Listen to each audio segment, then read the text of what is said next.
Good morning to everybody. How is everybody doing? Welcome to WINNFM. Welcome to Island Tea. How is everyone? How are you, Kortensia? How are you doing this morning? As I told you before, try my best to be my best. What about you? Good morning, everybody. Regional and international diaspora, the Federation of St. Kitts and Nevis. Wherever you're listening, we are grateful that you have decided to tune in on this lovely Monday morning. What is the date of today? It's the 26th of August. The month is slowly approaching its end. Oh boy, you said it. Yes. Wow, I find it's flying. Soon we're gonna be singing It's beginning to look a lot like Christmas. Yep. Yes, the time is quickly flying by, and 2024, as you say, is coming to its end. I'm gonna say too soon. You said too soon? Is it too soon? Too soon, this Christmas business. Yeah. Yes. Everything just seems to go very quickly. But I have this story for you this morning, right? Let me just pull it up. Yes. And someone sent it to me, and they said this is what foresight is about, right? And it says, Antigua government to ensure exceptions included in youth curfew rules. And it's by Robert A. Emanuel from the Antigua Observer. And it says, exceptions will be included in the government proposal for a nighttime curfew on juveniles aged below 18 years. Minister of Information Melford Nicholas said yesterday the government plans to pass legislation at the next sitting of Parliament to institute a limited curfew in hopes that it will curb youth gang activity. The law, when enacted, will declare as unlawful. The law, when enacted, will declare as unlawful any youth accompanied by a parent or guardian outside of his or her home on the streets from 10 p.m. until 5 a.m. The government said that several exceptions will be built into the law, including utilizing a system of curfew passes to ensure exceptions are given to youth involved in work, education, or positive extracurricular activities. The intention is not to have the curfew ad infinitum, but for as long as it takes to curb this antisocial behavior. So in its initial phase, we expect it to be open-ended, but it's a measure that's going to be applied, and once we see corrective actions taking place, then of course that will be relaxed, he said. The minister said that the government will likely employ similar curfew passes to those used during the COVID-19 pandemic. What do you think about that? Questions of constitutionality came to my mind in terms of restriction of movement. Wondering if he's going to impose a state of emergency. What measures would he put in place before the enactment of the law to ensure that there is no constitutional questions in relation to that? Those were thoughts that came to my mind when listening to it. Let's say suspensions that the government can do that would be legal, for emergencies and so on. Yeah, on the state of emergency, those could be employed. He made reference, as you read, to COVID-19, and you realize COVID-19, many of our countries are under a state of emergency. So I look to see how he's going to, what he's going to do in enacting the law. Because those are the questions that came to my mind. Okay. Yeah. And it would probably be unreasonable for someone to challenge whatever they decide under the circumstances, you think, right? I mean, the crime and yeah, but I understand the concern at hand, but still you're supposed to do things based on the... We have a caller? No, they yeah. Call back, caller. Okay, here we go. Yes. 824, first caller. Caller, go right ahead. You're the opening batsman. Yes, good morning. Good morning. Hey, good morning. How are you? Fine. I'm giving God thanks for my life. Yes. And that you're alive. I was wondering what happened this morning. Yes, Who woke up late? No, we were here. No, the news was just longer. The news On Monday. start the news 6:30. No, you can't do that. The news has a particular time. The time and hour is very. Cut short something, man. Miss Henry, think about that logically. You're gonna start the news early because the news is extra long because there's extra stuff to report. Think about that logically. That makes no sense. Let me do it logically. Okay. The newsroom, no, they have how many minutes? Therefore, you don't prepare a double thing. That used to come on a Sunday. Let me continue. I don't want to start. No, I don't want to call Gregory. Gregory, good morning. Oh, Jesus. Hey, good morning. Good morning, Brett. Good morning, Brett. Good morning, all my good friends. My acquaintances, as my granddaughter would say. She has friends and acquaintances. Now, those laws are passed in St. Kitts. I think when the police chief, Walwin, anybody on the 18, I think, found on the street can be taken to the police station. Okay. And even the gang thing, young Antigua talking about, they can pass the gang. Those things are passed already here. You aware of it? Not that I'm not aware, Miss Henry, but sometimes things can be passed until they are challenged. We're not talking about the challenge, we're talking about the existence of them and the implementation of it. I know lawyers looking, okay? No, I know. Yeah, but listen, because sometimes they see the relevance of the law. No, I'm just saying that at times there might be laws that have been. No, all I'm saying, laws can be enacted, and those laws could seem okay until they are challenged. That's all I'm saying. But then the question is, why would one want to challenge them if they are to have something good? You're not talking about your rights, you know. Any school child or whatever. They're supposed to be home. We can't come on the way to talk about, oh, see the children them out late, and then somebody gonna go and challenge you. My child outside of anyone to, and it's human rights. We got to be reasonable. I'm listening to Antigua. Even there was a case with this gun thing, they get a year. Some get a month. So that their bills are behind. But the truth is, I was way past, but the people are ignoring it. The people are ignoring it. So we have got to decide, and the lawyers have got to decide what is also in the best interest of the country at that time. You hear Azard?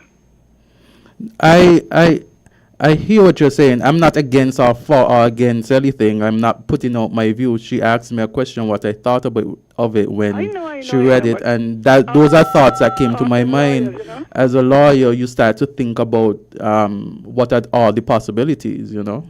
That's all. I know. The best possibility give you the best fees. But she asked me my thoughts, and those were my thoughts when it was read. Those are things that came to my head. Yes. The thing that bugs me though is people who don't understand that if you have an event on a radio station at a specific time, just because the news is longer, you don't start the news earlier. That makes no sense. How does Miss Logic not know that? Miss Henry, I love you, but come on. I mean, she's one of the most logical people I know. She should know that if something is at a given time, the news length, the event length varies from day to day. The sports can be 12 minutes one time. It can be 10 minutes. It can be 17 minutes. It can be 22 minutes. Yeah, nobody's late. Everybody's here. Yeah, you don't start the news earlier because it happens to be longer. That doesn't make any sense. Okay. We have another caller? No. Oh, okay then. No problem. So we have our traffic talk at 8:30, and they see the officer is already there. She's already awaiting, the conversation that we're going to have this morning. I would have to step up because I have some matters to deal with, but I look forward to, when I tune back in, hearing what was discussed. Yes, we'll take a short break.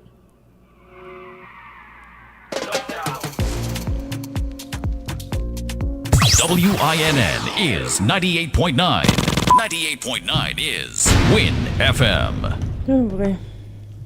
when it comes to the important things in life: your health, your education, your choice of a life partner, and of course your insurance provider.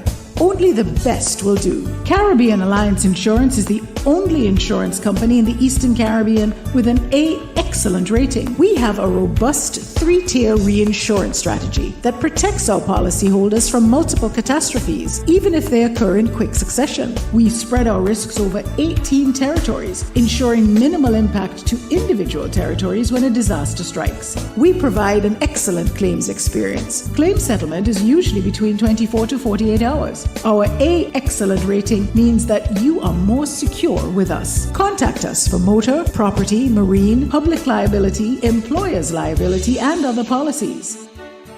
Dalil Walwyn, people you can trust. Local agent for Caribbean Alliance Insurance. Tomorrow secured.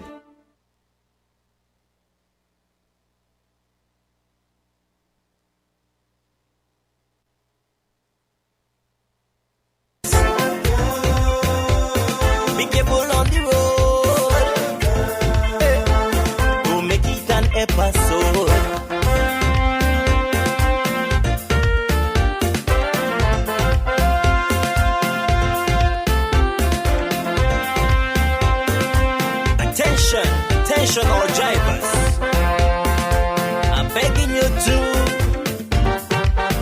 slow it down, slow it down, slow it down, down. Too many scum drivers on the road, man. With the fire day, driver, what's your emergency? It's better late than never, so why all the hurry? Is the main cause of plenty mishaps. The road is now a racetrack, threatening life and property, and all the result of that led to death and injury. And we are back on Island T, and as Azard would have mentioned before, it's time for traffic talk. So good morning, Officer Sophie. How was your weekend? How are you doing on this lovely Monday morning? I am fine, thank you. And my weekend was good. Yes, you look the part. It was busy, you know. I'm always busy, man. I swear I should change my name. No? Oh, Saturday is the busiest in my job. Yeah, but it was just busy, but yeah, it was good. It was good. I can't complain. I'm alive. Yes. Yeah. Once you have life. Yep. You got to be grateful, yes. right? Mm-hmm. This morning I want to speak about motorists run red lights. Why?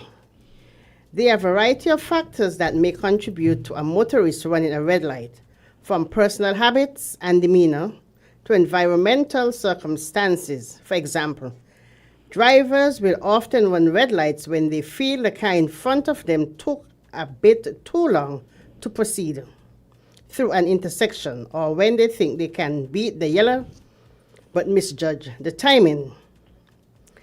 Many drivers will see a green light start turning to yellow, and they will speed up to catch the light in time before it turns red. Surprise, surprise, yellow means slow down and not speed up. However, this is not the most common practice.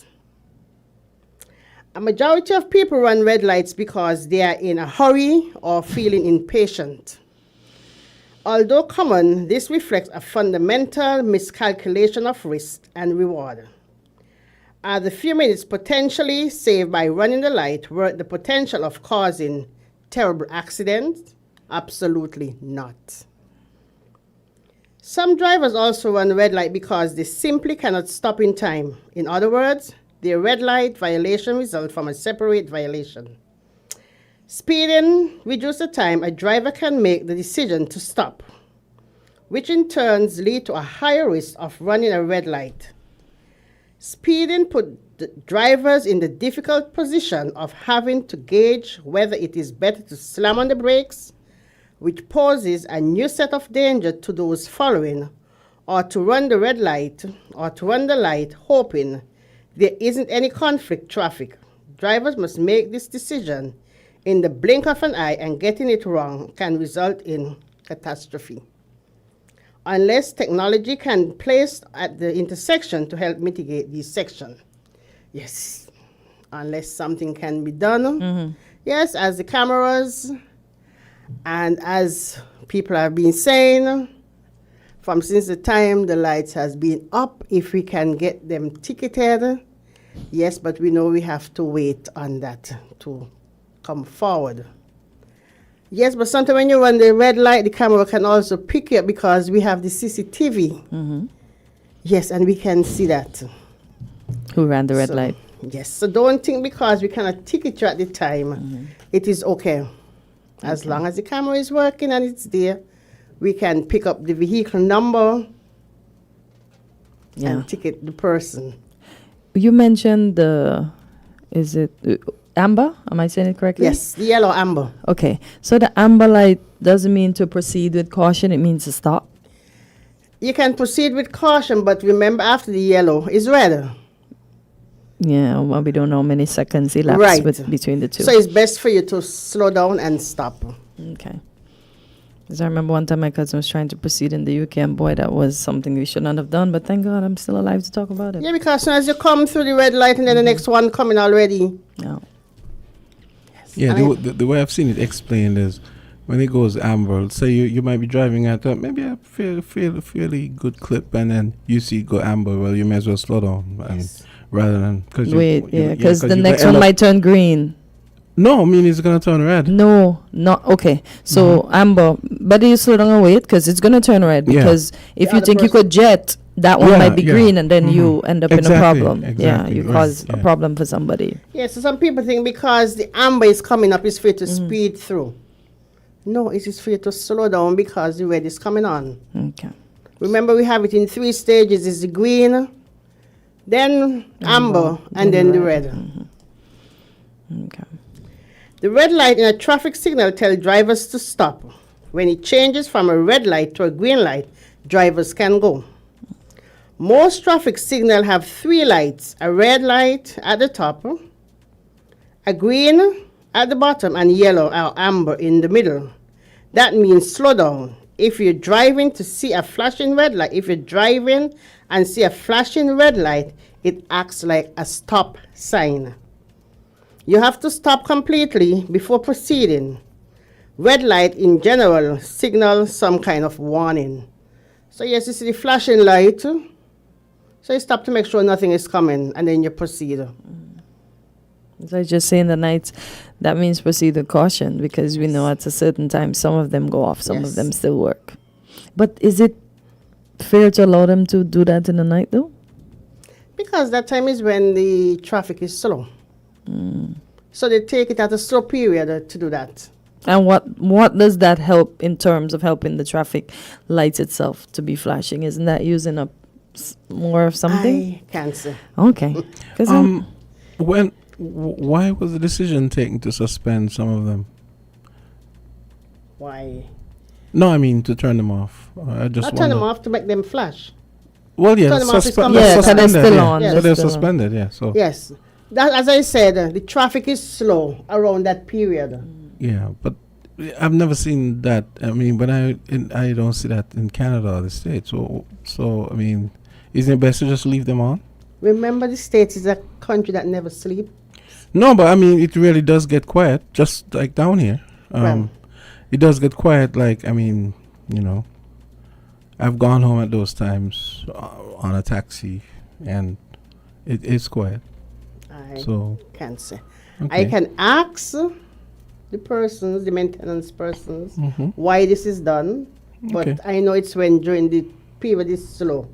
Okay. That's why. I don't know if it's to save something or what. I can't say. Okay. Interesting. Other causes of a red light running listed by many and various reports include driving under the influence of alcohol or drugs, distraction, inattention, impatience, and the natural variable of weather condition. So sometimes the weather condition, persons tend to run the red light. Inattentive, distraction, and remember, distraction comes from a lot of things. Yes, some person is not just paying attention and they just get distracted. Kortensia, why you watch me like that? No, because I'm trying to think in a storm, why are we running the red lights? That's just trouble. That's why some persons run it, they say. In a storm? Weather condition, it doesn't have to be a storm. They just need an excuse. That's all it is. They're trying to get home. Maybe that's what might be saying. Because I'm looking at it like, what? I mean, let's say the road is full at that time, because you know, that's when the gas station full, you know, everybody trying to get something. Why are we trying to cause more problems? I mean, they're acting like they're projectiles hurtling around. I mean, you know, what's that about? No hail, no nothing.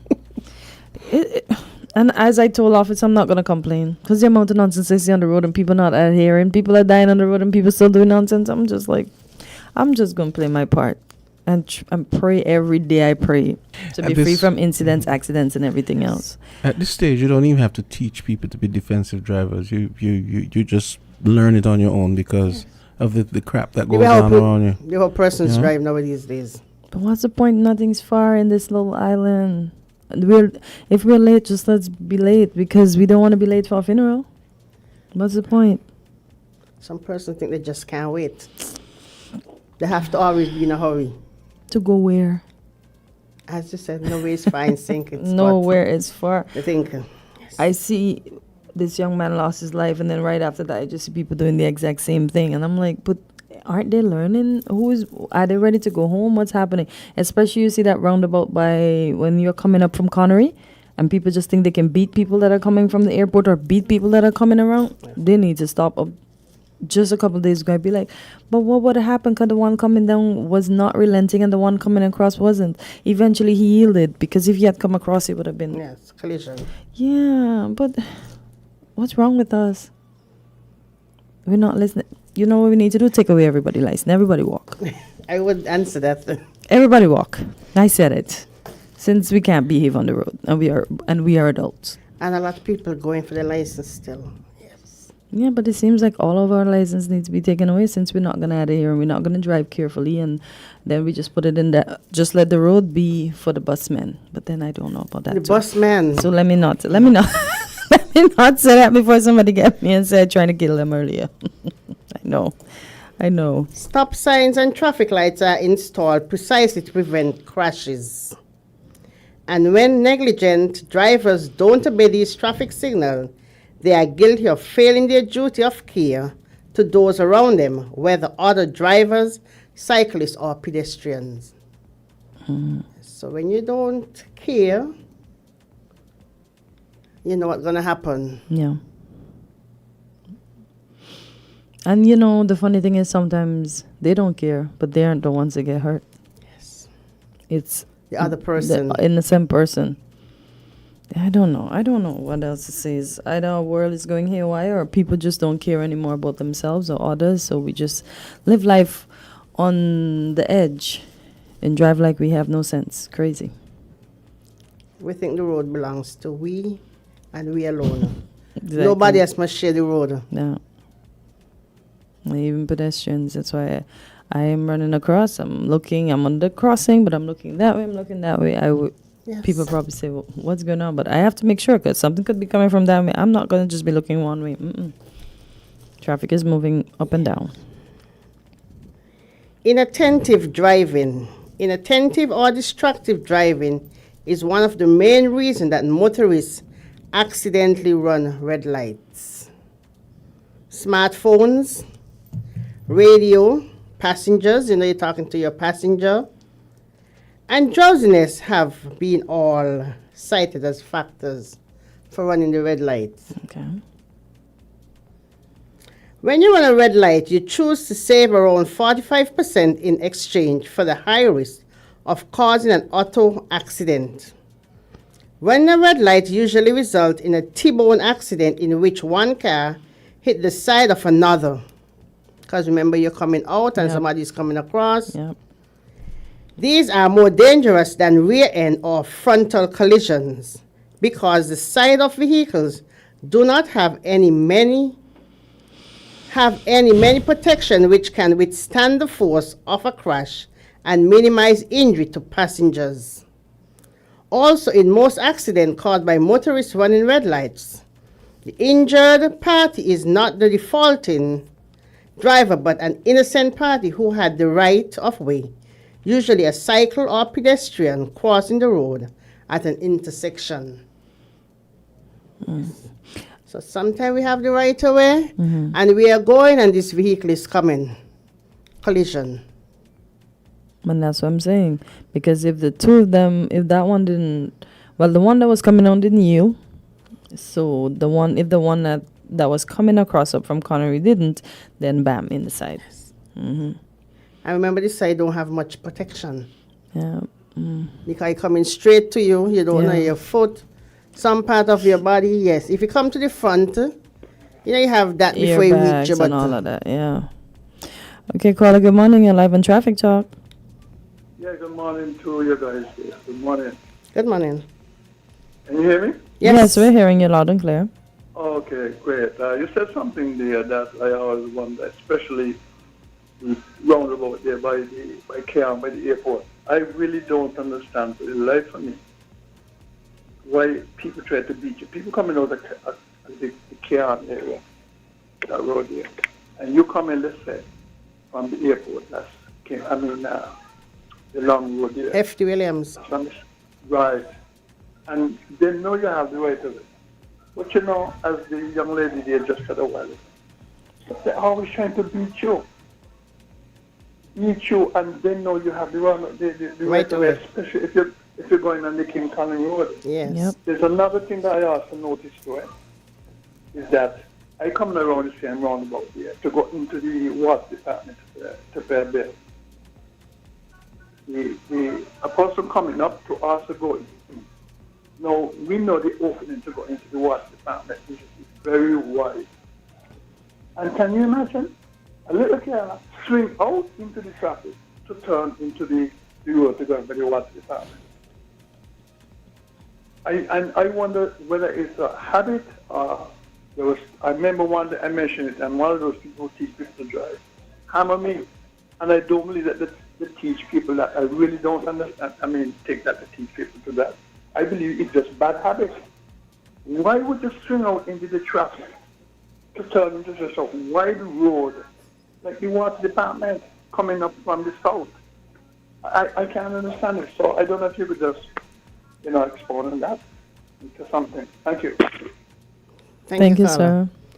So if someone is coming from Basti area, that's what you're saying, right south, and going into the water department, you're already on your left. Yeah, so you don't need to come out that far. And he said there's a small and vehicle. Right. Yeah, it's not like you're taking a coast in the yard or something.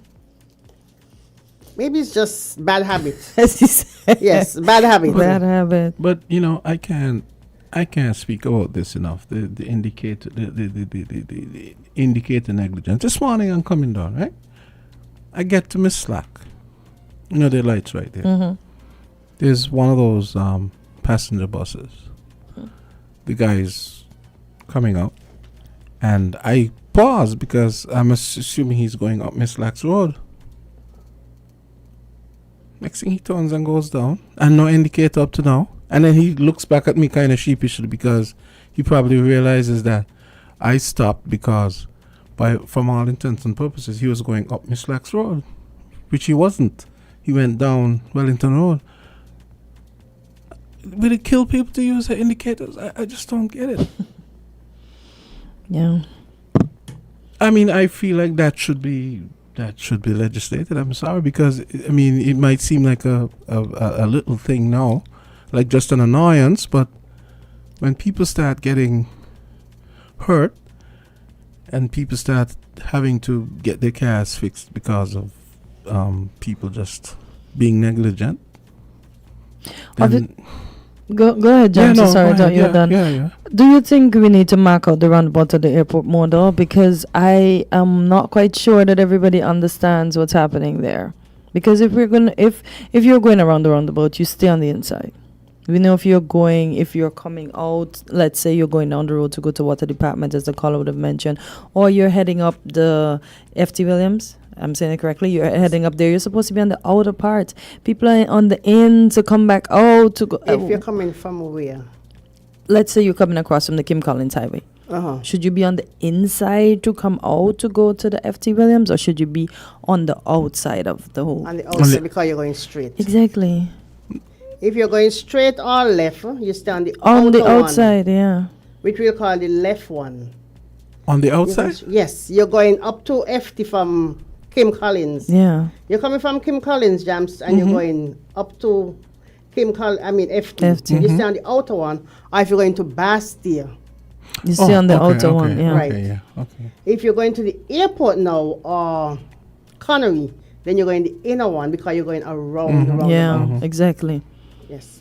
Okay, yeah. Same thing applies for this one up here as well. As long as you're going left or straight, you stay on the outer one, which is the left one. Anyone the roundabout. But I see some people even... Okay, caller, go ahead. You're live on Traffic Talk. Yeah, me again, quickly. What is it? I think it's Jams to mention something there. Hello? Yes, sir. You are listening, sir. We can hear you. Yeah, I think Jams to mention something there about the signal. I'm coming down to pass the little roundabout there to go east by the Moravian Church. This person coming around the roundabout, same little roundabout there, and they on the left, way left. So I say now that they're going up the road here. I take it to Stepperton, you know what I mean? That road is before you reach the Moravian Church. To my surprise, turn to go across Taylor's Range? Yes, sir. Taylor's Range. Yeah, Taylor's Range. No indicator.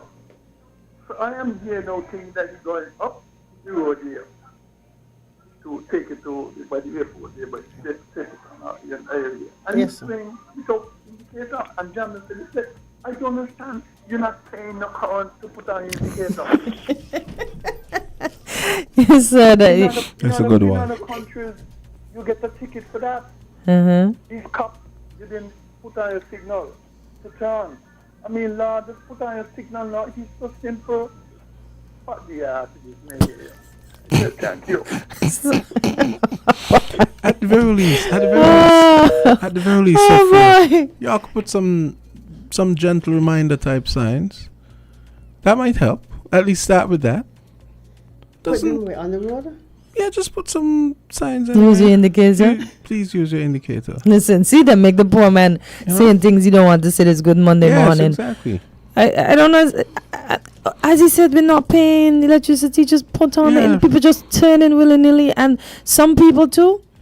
That's why I tell people, don't drive so close upon the people. I've countless of times I've seen miss accidents in front of me, because they up under the person's bumper and the person just turn. And imagine you're right. That would have been a problem. They stop. They don't hear. They're not indicating that they're gonna stop. They just stop, and then you're gonna say, "Oh, the person didn't put on an indicator." Yeah, yes, but you too close. Yes. Caller, go right ahead. Traffic Talk. Hello, caller. Hi. Morning. Hey, morning. Yeah. I want to second the motion about the line in the airport roundabout. It was the dividing line for the lanes in the roundabout itself. Lines were there before. Well, one, continuous line was there before. When it was, they had resurfaced it inside of the roundabout. They took up the old asphalt and I never put the line back. And this was many years ago. I witnessed many people who don't know how to use the roundabout properly. When they enter in the roundabout, they either straddle the lines, and then you don't know which way they're going, or they end up going in the wrong lane, and you have to drive cautiously. Or when they go into the roundabout, they go in the middle of the roundabout, and then you still don't know where they're going until they're ready to turn off, and then they don't use an indicator again. So I think the line would help some people who, even if they enter the roundabout wrong, they still would keep in a lane, even though it's still dangerous. But the line there needs to be put back, painted. I don't know if the guys could get maybe survey, use their line marking machine to just, do a line around as they did before. Also, I would also recommend that you guys get some signs. You can put some small signs when you enter in the bigger roundabouts, especially like at ECCB, the airport. There's some signs on the small signs on the each side of an entrance to the roundabout. They say, well, this lane is for going straight or left or something, because technically people are supposed to know. Because when I tell people, look in the code book, the driver's book, it's in there. And I say, oh, I didn't know. And I said, how you didn't know? It's in the book. It's been there for years. Now we just have one multi-lane entrance to roundabouts. So, and then many people, when they argue, they say, look, call traffic department, and I hope you get down a leash. To tell you how to use the road, because I had many arguments with people who say this and that and so forth. So, in synopsis, the line signs. If maybe I could do some fundraising for the signs, or ask one of the big businesses them to sponsor the signs, and maybe put the name on it, something like that. Okay. All right. Thank you and have a good day. Thank you, Carl, for your suggestion. Thank you. Great. Yep. And one of the little things I do, because I think it's important for safety sake. If I'm coming across the F.T. Williams, and I know I'm going. So I get to the roundabout there by the Mormon church, right? Mm-hmm. And when I'm driving through, I put my right indicator on as I pass the roundabout to let the people waiting there, coming down from St. Peter's, know that I'm not going that way. I'm not going down. You're going around. By Mr. Door. I'm going straight. To Greenlands. No, down to Greenlands. So I put my right indicator on to let them know I'm going straight, as in going east. Down to where I live, which is across the airport runway. No, okay. Meaning, if I'm coming from Best Buy, right? Okay, yeah. So when I get to the roundabout, and I start to drive, and I'm in the right lane. So as I'm driving and I get halfway to the thing, I put my right indicator pointing that way to let them know I'm going straight. If you see what I'm saying, so that it's clear to them that I'm not going down. Around the roundabout to go down into Greenland. That's what I'm saying. So you're going straight across by the gas station. So the logical thing is to put on the right indicator to let them know, I'm keeping right. I'm not going down. I'm not making sense? No, you're confused. If you put on your right, that means you're going down to Greenland. Greenlands, yeah, because... Not right, sorry, left. Yes, because I'm like, where is he going? Because I'm thinking right means he's going around to get in. No, I mean left. So I put on the one on the mountainside. Yeah. To let them know I'm going straight, right? You're going down. Yeah. But then, they could still get confused and say you're going, Monkey Hill, Yes. Yeah, brother. But why would they think I'm going if I'm... Because of the... No, but I've already passed that. That's what I'm saying. So I put it on just as I'm about. You're confusing me there. No. Driving into the roundabout? No, I'm to the north. I'm to the north of the roundabout, and I've already passed where I would have been going up. So already passed to turn to a Monkey Hill. Yeah, I've already passed. Just continuing on. So it's just for them to determine now whether I'm going down by the Mormon church or I'm going straight to go across by the gas station. You're confusing them. That's confusing. No. Yeah. No. He said that he's already in the roundabout. Yeah, I get that. Yeah, so he going. Yeah, he passed. I've already started to drive. That's what I'm saying. Yeah, so you're just keeping left. Yeah, that's what I'm saying. So but for the average person, that sound like, boy, no, really? Where you going? Where you going, sir? So you're going Monkey Hill, or where you going? Yeah, that's how they're gonna think. Yeah. But if I'm going Monkey Hill, I mean, I'm gonna be turning in front of them to go up, which would make no sense. Yeah, but then to still have done, unless the person behind you might think, okay, he going out of the roundabout to stop on his left, so that's why he has it on already to warn us that he may pull over. No, because the few people who do it, I know. Well, they're not going down. They're not going out the roundabout. They're going. Yeah, because that's your vibe. But you're gonna have the other person thinking. Okay. So, folks, if you're driving behind Jamson, he's going down straight. He's not stopping. He's just letting you know to keep off of his car. That's all. Yes. Call go right ahead. Yeah. Hello. Hey. Hi. Yeah, I just called to apologize for the expression, No, come on. That's okay. Yeah. Believe me, I say worse than that when it happens. I say so we definitely understand your frustration. At least you didn't use the big ones. But we understand. If person could signal, let person know your intention of what you're about to do. It will make life easy, and we won't have so much rear-end accident. Yes, but the thing is, sometimes you're too close to the person, but signal. Yeah, but as you said last traffic talk, people forget the hand signs that we learn. You're going Yes. so, I'm going so. Nobody using that anymore, much as the Not even the signals. signal. Yep. And so you don't have to click and it'll come off by himself. You don't have to Exactly. click it on and take it back off. As long as you make it turn in, Yeah, it comes it's off. Yeah. Unless it is, as you say, it's one of them turns where it isn't complete, so it doesn't come off, then you take it off. Okay, let's take one. Oh boy. Traffic talk. You're on the air. It's 9 o'clock. Go ahead, caller. Hi, caller. Go right ahead. Yes, good morning, good morning. Hi, what's up? Yeah, I continue calling in regarding the suggestion I've been continuously making for years.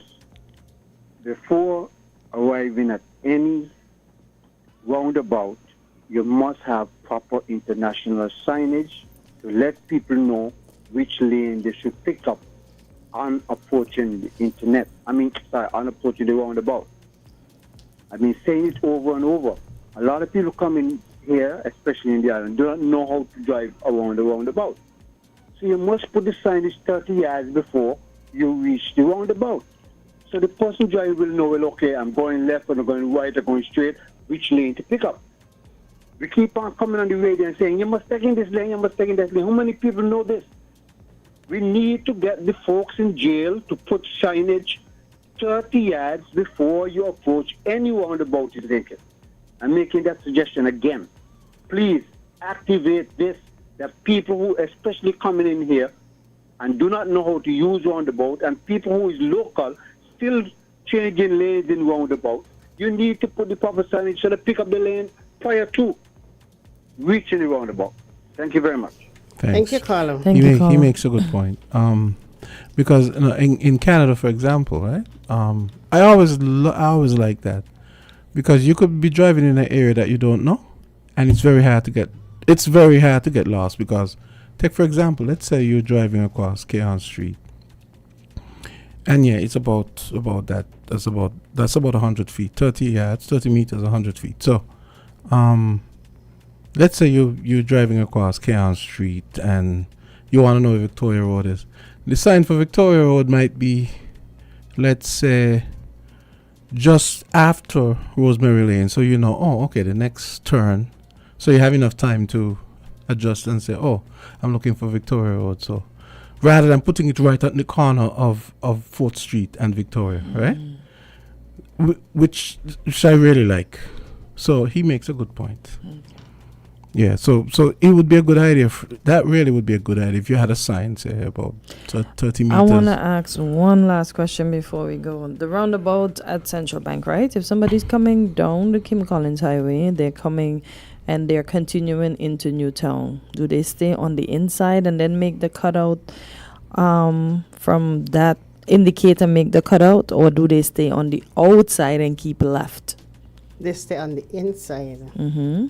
And when you get around after you pass the one to go up to, or when you're coming from Boardwalk, you put on the indicator and you cut out and you go down.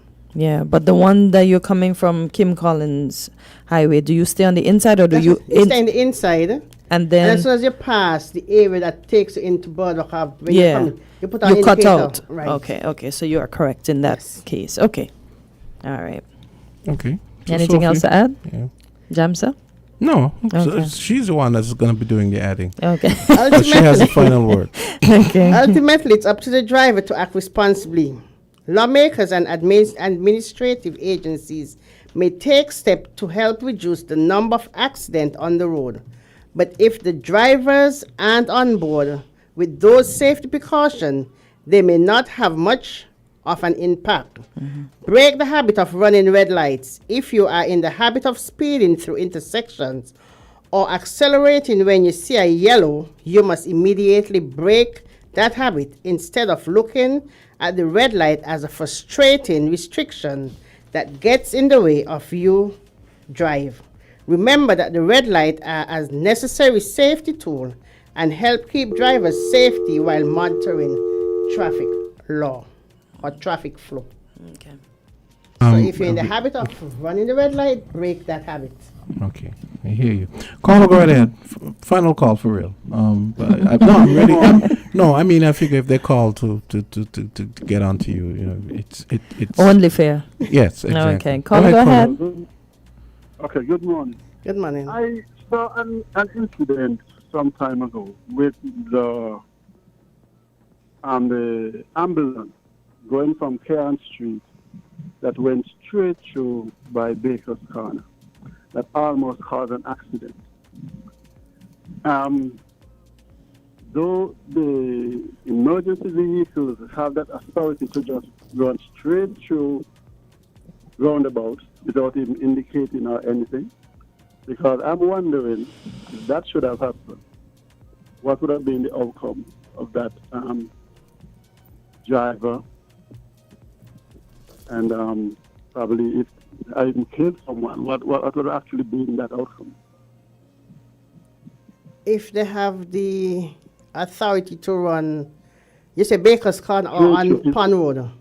I think what he means is instead of going around the roundabout, they went straight They went across. straight through.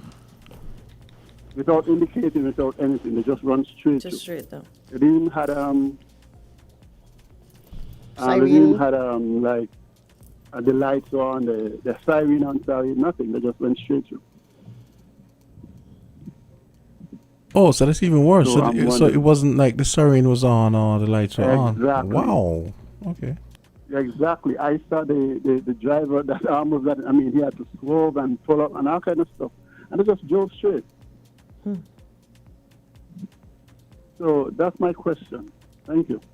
Thank you, caller. And I really don't know how to answer that one. I don't know if it was an emergency. You said it didn't have on the light.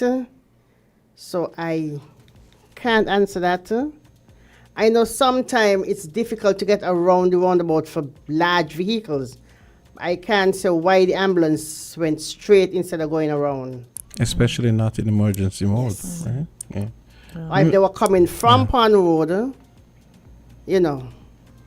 because of the sometime when they have off the siren, it's because of the emergency of or the severe illness of the person. But if they were heading from the hospital, I can't say. Okay, let me just load you up with calls for a little bit. Caller, go right ahead. Yeah, I want to endorse the caller with the signs.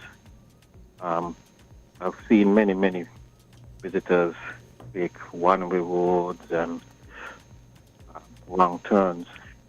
Some of the signs are a bit small, and they would say, "Oh, I didn't see it," even though ignorance is no excuse to the law. Some of the signs can be bigger, probably a bit more prominent, and maybe at least a few yards before.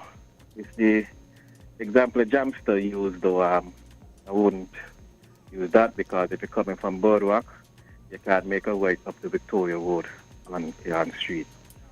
Yeah, Okay? yeah, that was about You have to go around. Yeah. If it was the Admittedly- opposite way, True, yeah. you said this sign could be like maybe by Anglican Church. Yeah.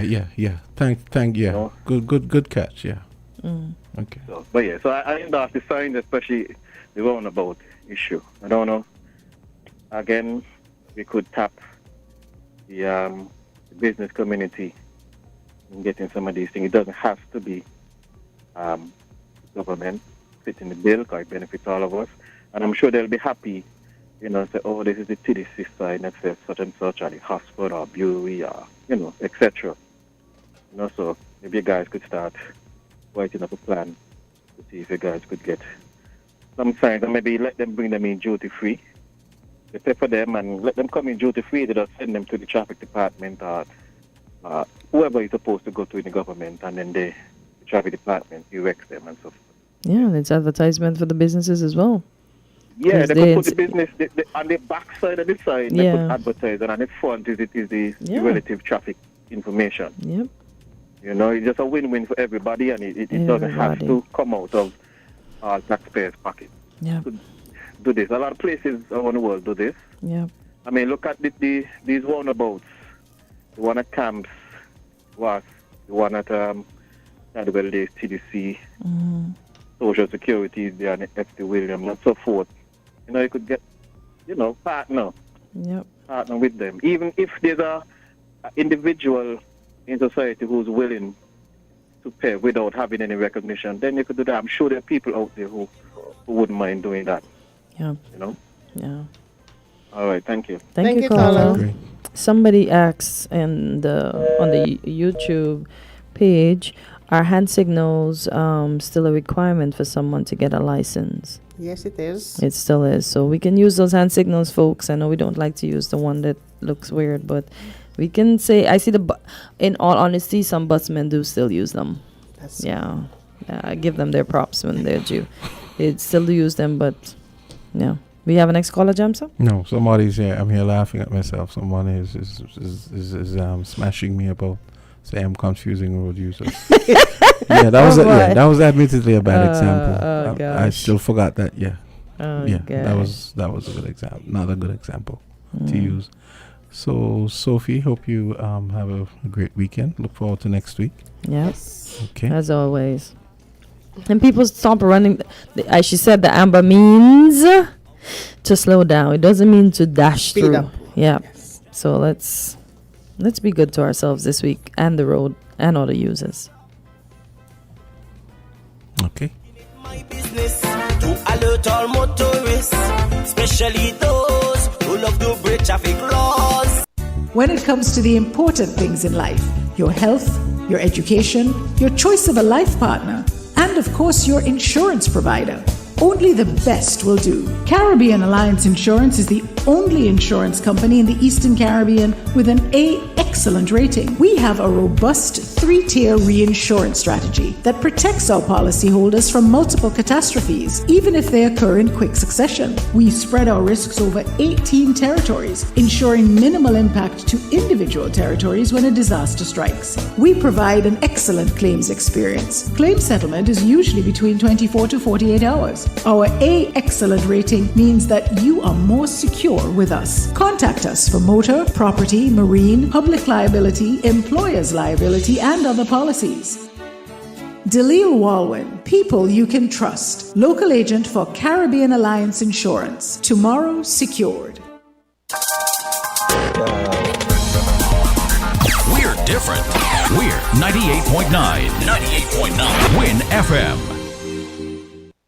Edinburgh Napier University, the #1 modern university in Scotland, is now recruiting for their September 2024 intake and is holding an information session at the Kuna Caribbean Conference Centre, located at the corner of Wilkins Street and St. Johnson Avenue, from 6:30 to 8 p.m. on August 27th. Edinburgh Napier University's programs, which include the AACSB accredited MBA and BA Business Top-Up for associate degree holders, are 100% online, 100% flexible, and 100% relevant. Reserve a place at www.seidegrees.com. That's www.seidegrees.com. Have you heard the exciting news from Makana Ferry Service? Here goes! We've reinstated subsidized rates for 2024. So now you can travel to Sabre, Statia with a reduced return rate, and we introduce special same-day rates. Wait! There's more! You've asked for day trip to St. Martin? Well, now it's a reality! Yes, on the weekends. Also, with the introductory special same-day rates, giving you savings and affordable transportation options, where you save every time. And hear this, our new schedule now includes Anguilla. Go to www.makanaferryservice.com or call our local agents. Ship it for less at 869-466-1151 extension 2 or 662-3961. You can email makana@shipitforless.com. So now you know. Enjoy the sun, sand, and unforgettable celebrations this summer with Makana Ferry Service and the gift of connection. The CPL is back for 2024, and the St. Kitts and Nevis Patriots are ready for the fight. This year, it will be the best ever CPL, with global superstars, massive sixes, and incredible entertainment at the biggest party in sport. There are 5 games between August 31st and September 8th. Get your tickets now at cplt20.com or at Warner Park. Turn it up and experience cricket played louder. We're different. We're 98.9. 98.9. Win FM.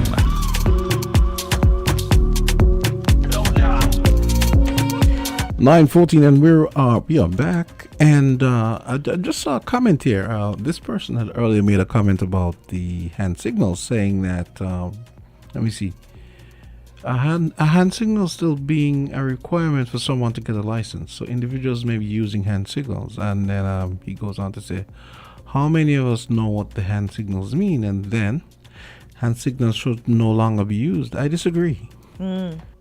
Because if you have a fault, if the car has a fault for some reason, you could have the point to say I'm pulling over, so I'm slowing pointing. down.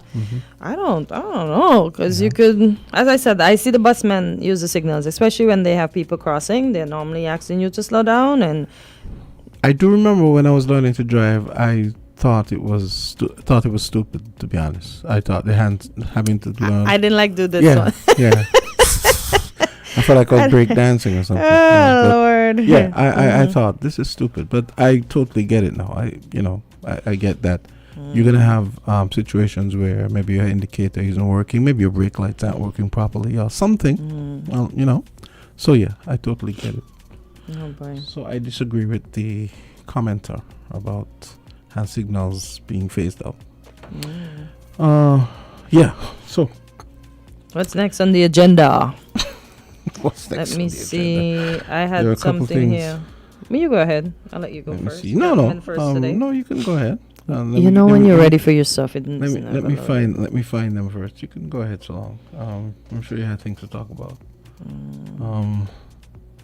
Okay, so it's 60 minutes after 9 o'clock. We had some sexy stuff to touch sometime. Yes. Oh yeah, right. That's a good one. I know some numbers came out. I think you're the one who sent them, right? And then I had said that I had some. No, it was me. No, I don't. It wasn't you? No. Who posted the? Okay. It was Shine. I'm trying to. It's after this. Every time you want to find something, you can never find it. Let me see if it's this. No. Okay, so wait, we have a call. Let's take this call. Caller, go ahead. You're live at Island T. Good morning. Hi, good morning. Hey, good morning. How are you? Oh, not so bad and not so good. It could always be better. All righty. You've been speaking about the hand signal a while ago. That is very important for drivers. Yeah. And I've been noticed over the past years that one of the most traffic through that we have is in Keys. And that village been operating for years without any major traffic accident because the villagers who live in Keys know exactly when and how to cross. But the thing is, as of days, some passenger bus drivers have a tendency to put the bus like across the road, to block the road. Sometimes they do that. Are you serious? They stay in the seat and give signal to the vehicle that is oncoming and that are crossing and allow the passenger to cross at the front of the vehicle. Oh, I understand what you mean now. Okay. Which, in my opinion, is not a good idea. I think that the buses, in a way, have the embark and disembark door on the left-hand side. And so, for all passengers who live Keys or Kayan, whatever village you may live in, the passengers could disembark the vehicle and stand there and let the vehicle that they disembark leave, and oncoming traffic that are moving will be able to get the vehicle stopped to let that person cross in an easier manner rather than you trying to let the passenger cross at the front of your vehicle and somebody maybe try to overtake and collide with that passenger. Those are things that the villagers know. They know how to cross. So there are things that drivers do which are very unnecessary. So you look for the hand signal sometime because it's very important. And if you're going to turn around, you put your hand straight up in the air, right over the roof, palm forward, and the driver will know that you're about to take some action. And when they stop, then you can make those moves. But it's very important to have those. Having said that, the other day I was shopping in one of the supermarkets, and let me tell you, some of the people that I saw there was going round and round, and I was asking and wondering why they're doing that. And the answer came back to me is that the prices are racketing high up. Normally, I think it is law, mandatory, that the stores owners would put prices on the goods. I noticed in the supermarket there, you see where the price was torn down and none were replaced. And when you go to the cashier, they're telling you one price, which was another price. Those are people who are very well scrutinized as to how they spend their generating income.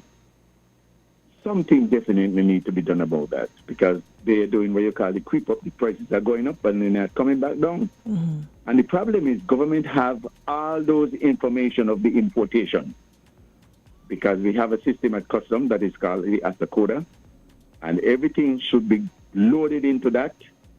And so we know the CIF cost.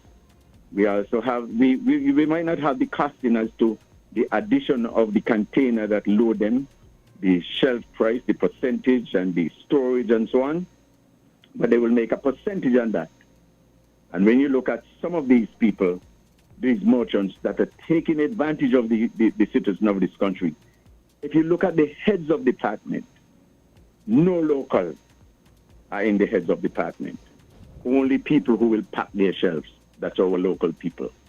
So we are carrying the brunt of the burden, or the financial burden, and then at the same time, we are being taken advantage of by price gouging. I think that is the word, Gamster. Yeah. Yes. So, I mean, we should not be getting it both ways. You're charging a high price, and we are not getting anything back.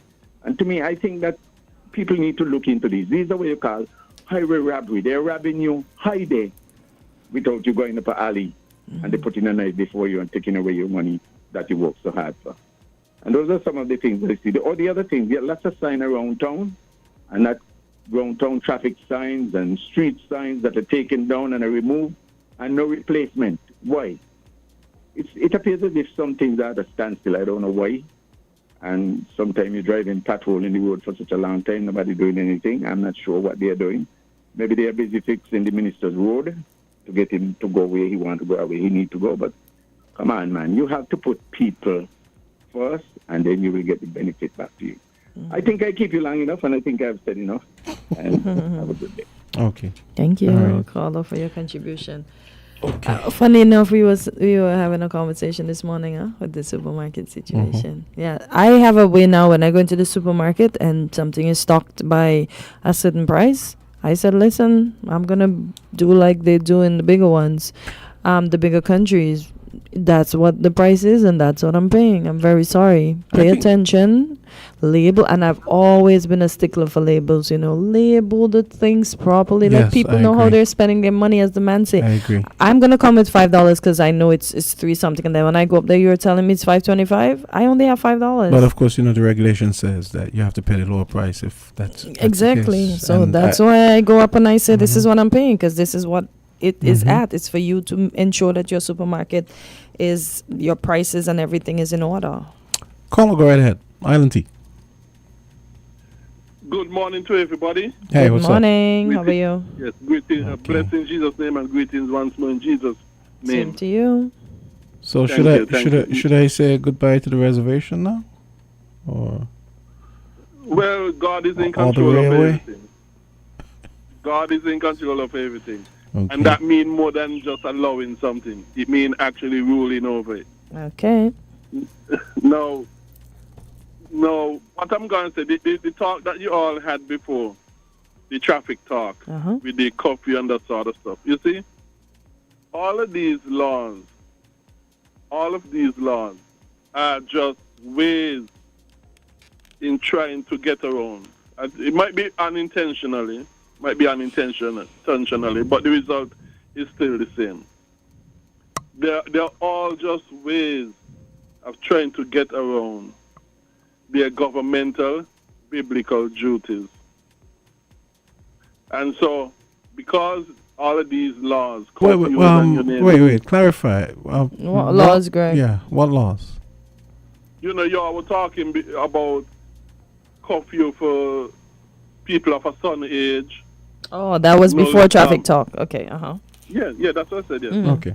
Yes, all of these laws, like I said, they are just, even though unintentionally done, they are just ways of trying to get around and escape their biblical duties laid on them by God via the Bible.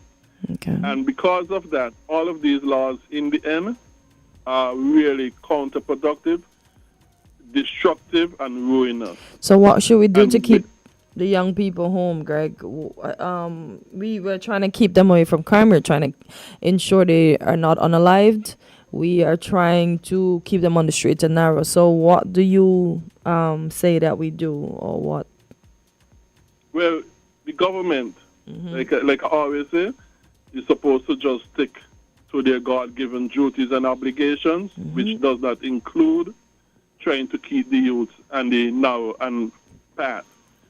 So we should. So governments don't have any social responsibility. That's what you're saying, Greg. That's the whole point of having governments. I mean, if you the point of having government is doing their God-given duties. So the parents is supposed to ensure the children stay home, and it should not become a factor for government to deal with. That's what you're saying. Based upon the teachings of the Bible. Gregory, you do realize that if we lived in the fascist paradise that you seem to want, profit would be the only thing that mattered for the corporation that you seem to want to hold sway. This is why we need governments, because there are certain things that you cannot entrust to corporations. I mean, I don't know. I don't understand why this is so difficult for you to understand. You see, the fascist way is for applying more and more government control, which you all are actually advocating. I am advocating less and less government control, which is contrary to fascism. No, but Greg... But Greg, governments have a social responsibility for the common good. Not based on the teachings of the Bible, other than what the Bible gives it but to do. Other than what the Bible gives it to do. Caller, we already established, right, that the world isn't being controlled by our Almighty, right? He's just looking. Bible established otherwise. But Greg, how can we stop? How can we stop what is happening if we don't have rules in place for COVID-19? If they did not say that you had to stay this amount of feet or you had to go inside at a certain time, how did you think we would have been able to control that infection, that disease? The Lord give us wisdom, and wisdom to use it wisely. So they had to implement certain structures. The Lord did not give us wisdom naturally. What the Lord tells us is that what you want wisdom, you fear the Lord, and fear the Lord means obeying His word, and that's how you. Well, He didn't say if you needed, ask for it, Gregory. Well, we need didn't to ask. Didn't He say if you need wisdom, you ask for it? We need to ask why you don't go to church then. If you. But Greg, we live in a world where the Lord has given man the authority to do certain things, and if having a curfew will curb what is happening to save our youths, then it's fair enough. What's the big thing about that? We see the Bible is there, and a lot of people don't want to follow it. So if they're gonna adhere to what the government is saying, although we have some hardened folks that won't adhere, what's gonna happen? Anyway. No, Greg can't argue. Oh I don't understand how anyone who says that he's of God could sit here and talk about. I mean, I'm not understand that governments are entrusted. Yes, governments have a responsibility to the common good. But I understand what he's saying about everything begins at home. But when you don't study your parents, half of those kids that didn't study their parents and wanted to be indifferent, where are they now? Under the government's control. Exactly. Because they refuse to listen to what their parents said. So what if the government decided they didn't need an institution to reform persons that just won't listen to anybody? What would have happened then? Yeah. What type of world would we have be living in. Exactly. The Lord gave man authority and wisdom. As the Lord say, if you need wisdom, ask for it. If you need understanding, ask for it. So I don't understand why he's saying the Lord did this and the Lord did that. Gregory, I already told you, Jesus will get you. I wanted to look at this article it's a break time. We take the break. You remember the article you posted last week about Dominica excels in key subjects, including chemistry and IT, which is interesting. Okay. Someone made a comment on the board about... I also have this thing here with this. As to why people don't do well in math and and English. That's the one because English. That's the article because there's a drop again in math especially. So that's I'm gonna make sure I find it during the break. So we're gonna take. You have it. It was in the chat. So. Yeah, that's what I'm saying. But when you're looking for something, you can't find it. Oh, if you go in the chat. Oh, okay. I could send it to you again. Okay. Okay. Let's take a quick break. All right. It's 9:30. Found the sound 98.9 Win FM.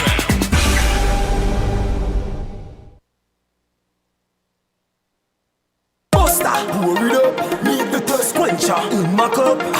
If you have one, hold it up and say, Buster put the colors in my life. Refreshing and nice, and I drink that what we like. Buster, you're full of vibes, living full color. I know black and white, we do what we like. We live to enjoy life. Buster, pour it up, different flavor. Load it up. If you have one, hold it up and say, Buster put the colors in my life.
And we are back. It's 9:32, and we're talking education, and they just released.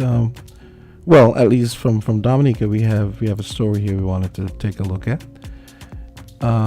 Dominica excels in key subjects, including chemistry and IT. Dominica continues to lead the Caribbean in several subject areas assessed in the Caribbean Secondary Education Certificate (CSEC) exams. Director of Operations at the Caribbean Examinations Council, Dr. Nicole Manning, revealed Dominican students maintain an over 95% pass rate in subjects such as food, nutrition and health, human and social biology, physical education, family resource management, principles of business, and office administration. The pass rate for English A was 83%, and the number of students attaining grade 1s improved by 1%. English B's pass rate jumped to 84%. That was kind of confusing. Anyway, chemistry maintained a pass rate of 82%, of which 22% were grade 1s. Information technology had an 86% pass rate, while principles of accounts was 93%. The math pass rate remained stable at 38%, which is above the Caribbean average. Well, that's good. But that's very low, though. But Manning noted there was work to be done to improve the overall performance of Dominican students. And we don't have any numbers for St. Kitts Nevis yet. That's why I was going to ask, do you know our top students yet? No, we don't know anything. And then there's another related story, that one with the guy. The young guy, yeah. Yes. You want to read that one? Okay, hold on. Mm-hmm. Let me do this one. It's first. about a teen scientist named Times 2024 Kid of the Year for inventing a potential cancer-treating body soap. And this is an article from Black Enterprise. Yeah. Okay, I was looking for something with dyslexia, but let me get to that one with the young gentleman right there. Because we see every year maths and English goes down. Oh, you wanted to touch on that first, so it's you said it already. So he has been named the Times 2024 Kid of the Year for inventing a soap that could potentially treat and prevent skin cancer. So potentially treat and prevent skin cancer. He won $25,000 from the Young Scientist Challenge and gained access to a lab at Johns Hopkins to further develop his product. Bikele, as you say, it sounds African. Ethiopian, it sounds. Oh, yeah. I don't want a racial profile, but he kind of has a face. Is now focused on getting his soap patented and FDA certified with hopes that it will one day have a global impact. Yes, and it's good to see. Good to see a young brother excelling in science, because for whatever reason, that always seems to be those always seem to be the areas that the areas of concern. No, meaning school system. Oh, okay. The math and the science always seem to be the areas where which is kind of odd, because when the ones who do excel, they go out and they beat everybody else at that stuff. I went to school with so many people who excel in chemical engineering and all these seriously brain intensive type pursuits, a comment to raise a point. I wonder why math and English is such an issue. Yeah, I'm pulling that thing up right now. So it says, I'm looking at something here. It says, I want to provide some perspective about the mathematics results, as I think I may be somewhat qualified to speak on this subject. I'm an educator for the last 15 years, a former graduate teacher of mathematics, a former HOD of mathematics for the last 6 years, plus a school principal. The results that we are seeing for mathematics has been less than ideal for quite some time now. This is not only true in the Caribbean region, but also in the United States. Information in the U.S. indicates that there has been a sharp decline in mathematics since 2018. There are currently only 3 countries worldwide that are excelling in mathematics, and they are, you ready for them? Singapore, Estonia, and South Korea. Countries like the UK, Australia, and Germany are also ahead of the U.S. Closer to home and more to the point of this post, in the Caribbean region, we have consistently done poorly in mathematics, and in my humble view, there are many reasons for this. Some of these reasons will offend, but we need to get serious. If we are serious about meaningful change, we need to take a hard look at primary mathematics education from early primary onward. It is a fact that students now leave primary school and enter secondary school totally unprepared to undertake the course of study that is required to prepare for the CSEC, that's the CSEC. Students are sent to high school lacking basic skills in mentals. Students are unable to show proficiency with basic multiplication, basic fractions, division, and word problems. Students are entering high school unable to do long and short division and factor 3. So, instead of beginning the CSEC syllabus in Form 1, as is supposed to happen, teachers are forced to go back to areas that students should have been proficient in from primary school, and are, as a result, forced to rush through the CSEC syllabus. Instead of facing and dealing with this issue regionally, we decide to put a 3-inch plaster on a 10-inch wound by making mathematics a SBA subject, hoping for better results. How is that working for us so far? Poor, right? You have the opportunity to go into exam with a portion of your grade already secured with an SBA, and students are not even doing that. We have embraced a lazy and mediocre mentality as it relates to practicing mathematics. You cannot study mathematics, you practice mathematics. How many parents actually encourage their children to practice some kind of mathematics for 1 hour at home, or even half an hour? How many actually take the time to or care to actually go in their children's books after school? How many speak to the teachers getting updates? Which brings me to my next point. Now, forgive me because this one will sting a little bit. parents have to accept some of the blame for this issue. We are more focused on being our children's friends than their parents, and that is a big part of the issue. Thank you. You have some parents with children that are in fourth form headed to fifth with poor reading skills and even poorer math skills, but have every brand name possible. Simply things like a reward system works well. How can it be that before your child starts fifth form, you as a parent are already busy picking out a dress and lashes or sneakers and suit for prom, but not busy making sure that these children are actually doing their work? Our priorities are so twisted as a society, and I am sorry it may sting, but this is the blatant truth. I promise you, with small and back to basic type changes, we can do better. And I'm going to go through the pass rate. So in 2005, the CSEC maths, the general pass rate was 39. The basic pass rate was 45. That's in 2005.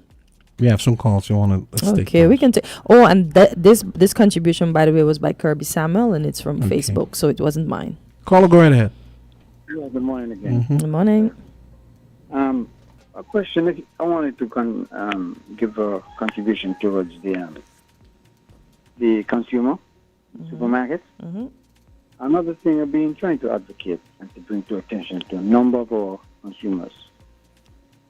The majority of major supermarkets in St.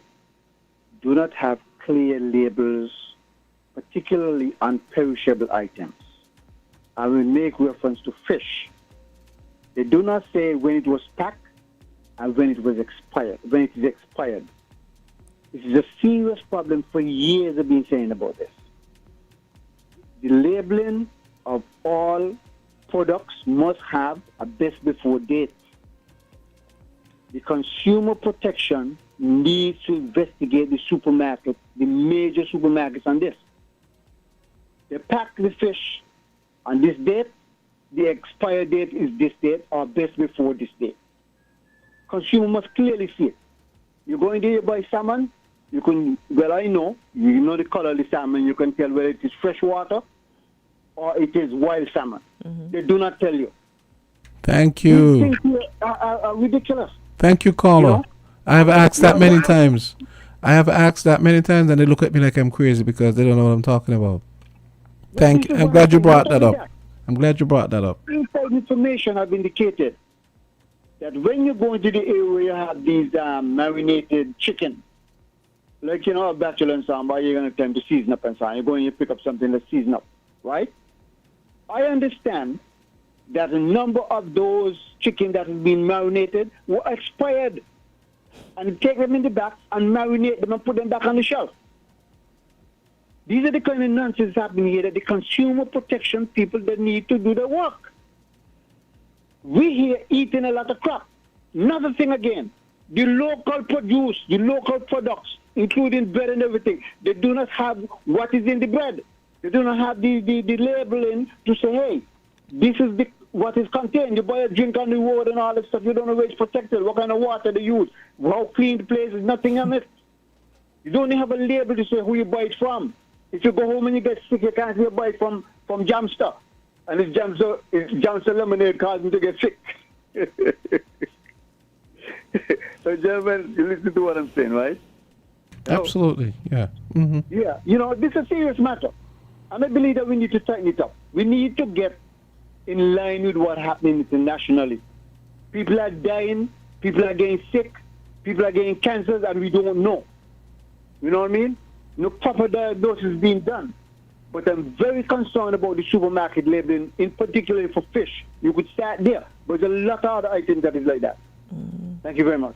Okay, great. Thank you, sir. Yeah. Nice way. I was looking for a related comment concerning the education thing we're discussing. I could have sworn I had shared it in the chat. It was something I saw where teachers were commenting on how basically the students, the quality of, let's say the quality of the students, let's say intellect has gone way down versus say 20 years ago. Yeah, because people read more. Yeah, I'm talking about the fact that all they seem to be interested in is a screen. Yeah. You know, and it's easier for the parents, some parents in a sense, because some parents have so much to do that they depend on the screen to keep the kids inside and focus. And when you're not paying attention, those kids are looking at a lot of things. I like the fact that the screen has the kids speaking very well, but then it's taking up too much of their time. And there was this recent thing on Good Morning America where this mom, she took away the screen time and she had a little girl doing traces of letters and stuff. And as the girl keep getting better and progressing, you know, she would celebrate her little wins. And then her mom said she really didn't, she thought it would not have turned out the way, you know, the daughter might have hated her, you know, for taking the stuff. But she's actually surprised, and her daughter's doing very well. She's ready for kindergarten. And there was a guy, and there was a guy on. I really wish I could have found. I'll have to try and look for that and play it. There was this guy. He's a professor at I think New York University, and he was on Bill Maher a few months ago. And he was talking about. I had read about this study they did in Florida where schools they took away the kids' phones. It was a pilot. They were doing this pilot. They took away the kids' phones and they made them, for example, even during break time, they could not use their phones or tablets or anything. And for example, and they said eventually the kids they really started interacting with each other. Yeah, and they need to. The grades improved, and they actually really got to like the fact that hey, we're actually vibing without having to use, phone, you know. Yeah. And the guy from New York was on Bill Maher a few months ago talking about a similar thing that he mentioned that, because I had read about that Florida thing separately, and then he mentioned that, and then he was talking about some of the things he was doing. I wish I have to look to see if I can find that, because there was an article I could have sworn I put in the chat last week with these teachers talking about bemoaning the fact that the kids just aren't as smart as because as, you know, as before. Because I'm looking at the CSEC pass rate now. The highest it has been was in 2015. I think it was 56 for, I guess, general, for 58 for the basic. Now it's down to 36%, and this is bad. It just keeps declining. So what about math that we fear so much, or we are not doing? And as they say, math is not just a subject that you write. You have to practice. I remember when I went to Mr. Stevens to do math, he says you have to practice, and practice make perfect. And we know that's what we have to do. And we had a whole summer vacation. Jam said, tell me how many of those kids, we know parents are working, some of them went to camp and stuff, but how many of them would have been reading or practicing what they would have learned from the previous year, so that now that they are going into, because we know everybody's moving up to the next grade, fingers crossed, everybody, would they remember what they would have learned to continue the advancement once they are now in the new grade? Exactly. I'm sure those kids just tablet and run and beach and do everything for the summer. They have not looked in a book. Yes, and as they say, it's a partnership, parents and teachers. Because it helps the continuity of learning if you kind of refresh yourself about what you did last term. Yeah. Yeah, I agree. There's a comment here saying I don't think kids aren't as smart. I think they just learn a different way. But I take issue with that, because why is it? Yeah, I understand that. But that's no different than any other time in history. Why is it all of a sudden? What that implies that everybody learns differently now, and that's not the case. Yeah, there's something else going on. Because we knew all of our 12 timetables before we got to a certain stage in life. I sure we can't ask any little kid that they don't know it, because nobody's teaching them anymore. I remember my mom never played. My mom we got licks to learn, and we learn. Right? And I don't understand. We're just leaving it up to these tablets for these kids to learn, and that's not enough. Where is the parenting? Caller, go ahead. You're live on Island T. Good morning. Yes, I'm back. Yes, I heard the item, I think, was on WINNMedia FM News, you know, with the sex ring. And I think students need to know what he was saying, the conclusion. When you don't have math and English, you can't go to university. Can't go to college, you can't get the job you want. And everybody know what the maths and the English. But you see the problem start in primary school. Teachers are afraid maths, so they instill fear in the children's heart. Parents ignorant and say, well, I don't like maths too hard. My children they learn nothing yet, you know. So the psychological block that they come to school with. Concerning math, caller? Mm-hmm. The block, you know. So when does this block begin? You were a teacher. It begins at home and in the primary school. Oh, you mean? Imagine children, you ask them, they don't know the tables, even if you give them an example. Mm-hmm. They're acting like it's some kind of foreign language. I met children in third form. Well, in the days when I taught up at Bassey High School, children would come to third form who had not even completed the second form math work. And then these syllabuses are designed for the class, the form. So you spend the first 6 weeks trying to teach second form before you understand what I'm saying? Yes, because the article that I read before did say that instead of the students. I taught maths alone at Bassey High School. Mm-hmm. Pretty full. And some people they don't reason. But what? They don't have any idea when the answer is right or wrong. To me, it's logic. Being a former teacher, what do you think is why do we all fear math? Because I fear math. I fear math growing up. My mom sent me extra lessons and everything. I think it's fear. But what about it that we should fear? You mean when we start and we see how everything is going, like it's too hard, or we can't figure out the computation, or we're not getting the correct answer in the first go without using a calculator? You know, it's not what creates the fear. I think it's a self-reinforcing phenomenon too, because some of the teachers, they were afraid of they weren't good at math, and then they pass it on to the children. Exactly. So they're not good at it, you're saying? It's suggested, and I remember teaching in American school in the late 70s. And at one point, the head teacher, Miss Warner, said, you know, Mrs. Henry, since you're good at maths, maybe what you could do, teach maths in your class and another class. Because the other class was learning nothing.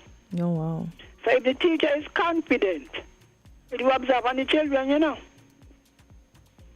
But we show them, look, this thing is not so hard. Good point.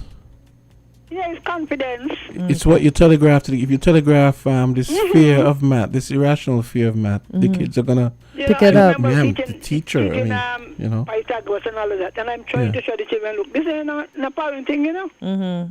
I say, you see the people out there, the surveyors, what do you think they're doing?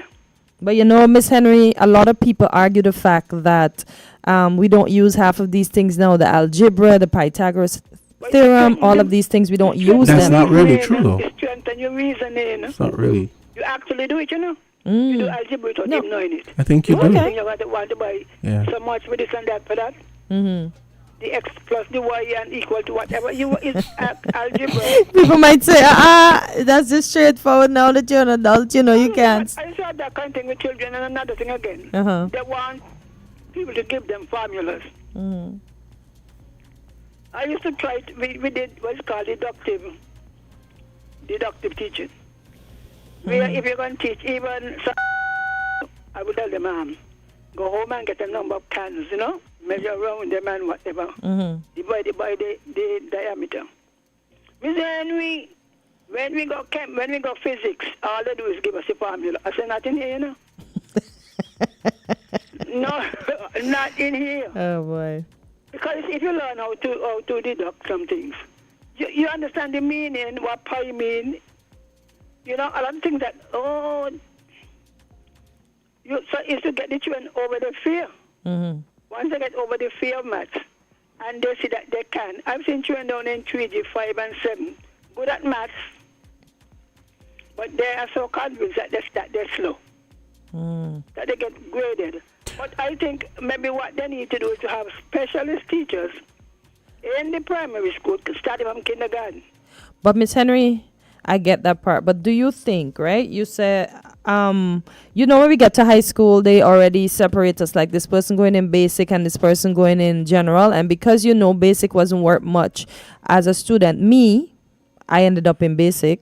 I didn't really take it on as serious. And to see that I could have passed the basic and maybe because how they looked at it, it could have been a general 3 and pass the maths altogether. I had to do the maths again to pass it in general. The basic is not far from general, you know.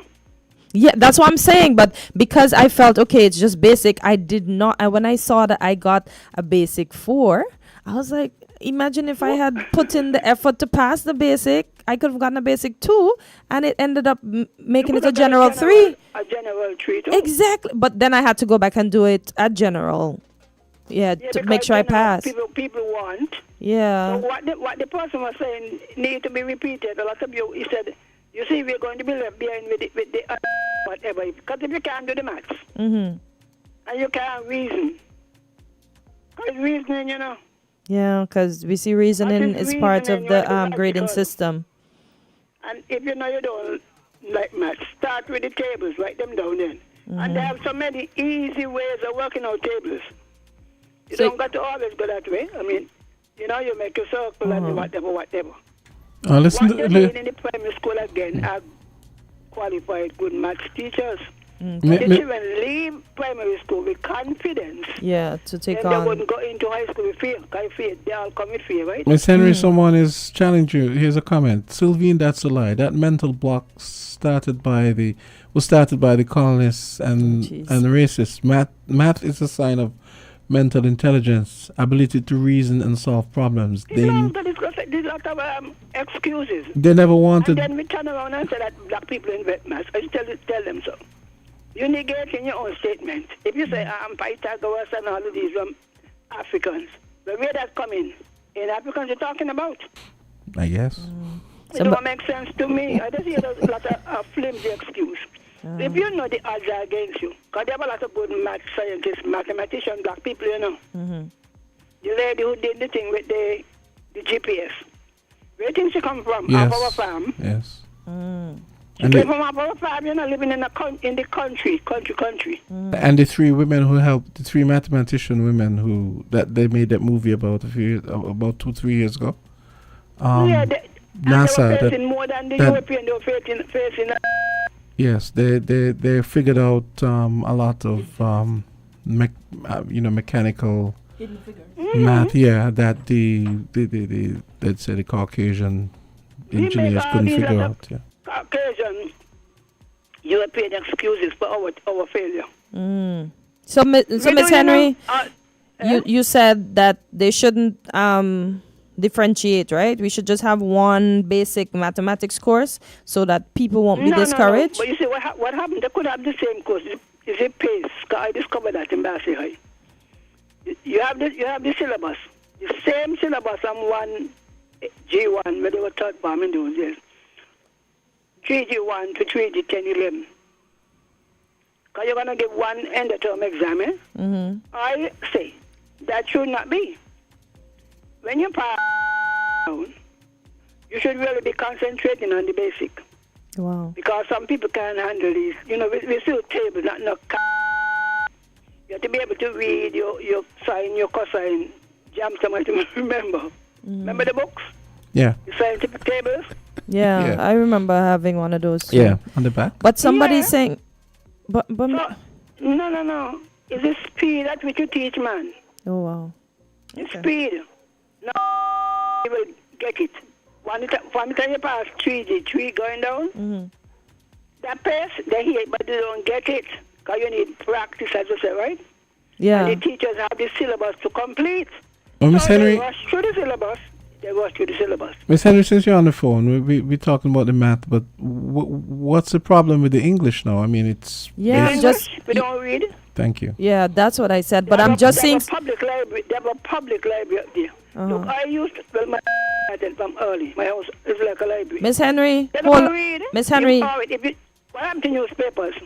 You can't buy a newspaper? But buy paper. Newspaper going out of style slowly but surely. And we don't have a bookstore. We have bookstores, but nobody going to buy nothing. Then they can't get the book sell. By the way, you almost go up to Laws. Laws sell a lot of literature. Okay. Books. Library has good books, you know. They have a whole section for all of you Afro-conscious people. The West Indian section. I have read up all of those things here. So wide. So when you open your mouth to speak, you're speaking something sensible. And they're running from literature. Yeah, nobody when like. someone from literature and you make a statement that is figurative, they think it's literal, you know, and one lot of confusion on radio. Oh, you could say that. You understand what I'm saying? Yes. You're making Thank comparisons you. also. Thank You're you. doing a simile metaphor. They don't know that, so everything you say they take literal and make a lot of confusion. Our people need to read. The library's up there and it's free. Carry your children. I used to take out 2 books each of my children. I had 2 books. They took 2 books. My son likes science books. Read. So even anybody around me say, oh, my son, your children speak so well and whatever, because they read. When they see you reading, they read. All of us reading. Yeah. And you share what you're reading with the children. And the children share what they're reading. Yeah. So they don't read. And the truth is, you could read books on your phone, you know. You know that, right? Yeah, but nobody wants to do that. Miss Henry, I didn't realize too that this saying, I just got a clip here that says, if I'm aware the high school students in St. Kitts are not given the opportunity to do maths and English, and I got that from 2 different persons. Like they're not. So how are you going to not allow them to do maths and English, but then you're going to ask for maths and English on their qualifications once they enter into the work world? Well, if you are, don't you insensible? If you know, when you leave school, because the government want 5 subjects, maths and English, and now they're saying a science subject. For heaven's sake, you don't aim there. They're not stupid. They're doing all of these at a piece of subject. Maths, English, social studies, or history, or whatever. Even the history is no longer compulsory. The children look in the easy way out and then and blaming other people. Ask them, why are you doing all of these piece of subjects? I call them piece. Okay. Human and social biology. You could do biology straight. But sometimes the parents too, they're not paying attention, so they have no idea what the children are doing. They don't say, come read for me. What you learn today? Come tell me so and so. Yeah. We are the ones to blame. And to get into CFBC now, you better have maths and English. That's and always been a subject, requirement, though. Maths and English has always been a requirement to get into CFBC. No, I mean, even to the preschool thing.